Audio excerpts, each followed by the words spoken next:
কুষ্টিয়ার কুমারখালীতে বেগম খালেদা জিয়ার রুহের মাগফিরাত কামনায় কুমারখালী উপজেলা কোয়া ইউনিয়ন বিএনপির আয়োজনে দোয়া ও মিলাদ মাহফিলের আয়োজন করা হয়েছে। এই দোয়া মাহফিলে কোয়া ইউনিয়ন বিএনপির সভাপতি ইমরান হোসেন ইউনুসের সভাপতিত্বে প্রধান অতিথি হিসেবে উপস্থিত ছিলেন কুষ্টিয়া ৪ আসনে বিএনপির মনোনীত সংসদ সদস্য প্রার্থী বীর মুক্তিযোদ্ধা সৈয়দ মেহেদী হাসান রুমি।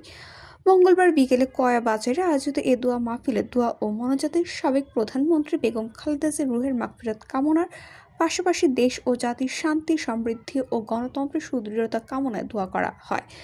এ দোয়া মাহফিলে উপস্থিত ছিলেন উপজেলা বিএনপির সাবেক যুগ্ম সাধারণ সম্পাদক অধ্যাপক নওয়াব আলী, জেলা বিএনপির যুগ্ম সাধারণ সম্পাদক আব্দুর রাজ্জাক বাচ্চু, কুষ্টিয়া আইনজীবী সমিতির সাধারণ সম্পাদক অ্যাডভোকেট শাতিল মাহমুদ, জেলা বিএনপির সাবেক সাংগঠনিক সম্পাদক খন্দকার শামসুদ্দৌলা জাহিদ, কুমারখালী পৌর বিএনপির সাবেক সাধারণ সম্পাদক অধ্যক্ষ মোহাম্মদ তরিকুল ইসলাম লিপন সহ কুমারখালী উপজেলা ইউনিয়ন পৌর বিএনপি এবং অঙ্গ সংগঠনের বিভিন্ন পর্যায়ের নেতাকর্মীরা উপস্থিত ছিলেন। এছাড়াও বিএনপি অঙ্গ সংগঠনের বিভিন্ন পর্যায়ের নেতাকর্মীরা উপস্থিত ছিলেন।